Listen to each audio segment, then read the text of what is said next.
இன்னைக்கு நம்ம தக்கோலம் தட்சிணாமூர்த்தி பார்ப்போம். வியாழக்கிழமை இல்லையா? தக்கோலம் தட்சிணாமூர்த்தி ரொம்ப விசேஷம். ஒரு தலையை அப்படி சாய்ச்சிட்டு இருப்பார். எப்படின்னா பக்தர்களுடைய கோரிக்கை அப்படி செவிச்சாச்சு கேட்குறாராம். இவருடைய வரலாறு, இவருடைய அமைப்பை இந்த கோயில் பூசாரி சொல்ற நம்ம கேட்போமா? அருமையாக சொல்றாரு பாருங்க. மேல இந்த ஆலவட்சம் வித்தியாசமா இருக்கும். அபூர்வ திருக்கோலம் பேரு. எல்லா கோவிலும் தட்சிணாமூர்த்தி கால் மேல போட்டிருக்காரு. இந்த காலை மடிச்சிட்டு இருக்காரு பாருங்க. இந்த கீழ முனிவர் எல்லாம் சாப மோச்சனம் பெற்று மான் நாகமா இருப்பாப்ல. ஒரு காதல குண்டலம், ஒரு காதல குண்டலம் இல்ல. இந்த கையில ருத்ராட்ச மாலை, அக்னி ஜுவாலை, மேல ஆலவட்ச மரம் வித்தியாசமா இருக்கும். அபூர்வ திருக்கோல தட்சிணாமூர்த்தி. கல்லால மரம் வித்தியாசமா இருக்கும் பாருங்க. பரிகார ஸ்தலத்துல 3வது இடம். தீண்டார் திருமேனியில சிவபெருமான்ல 12வது ஸ்தலம். ஞானசம்பந்தர் பாடி திருத்தலம்.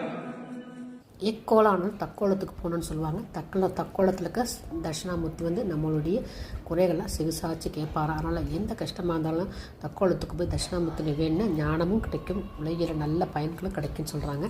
அதுவும் இல்லாமல் இந்த கோயிலில் நிறைய சிறப்புகள் இருக்குது. இங்கே லிங்கம் சிம்பு திருமேனி, இங்கே வந்து அபிஷேகம்லாம் கிடையாது, தீண்டா திருமேனி சொன்னார்ல அவர்.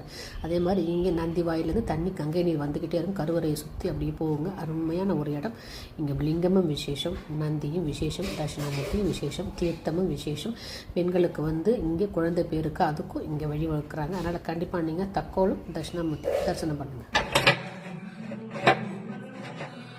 குரு பரிகார ஸ்தலத்துல 3வது இடம். தீண்டார் திருமேனியில சிவபெருமான்ல 12வது ஸ்தலம். ஞானசம்பந்தர் பாடி திருத்தலம்.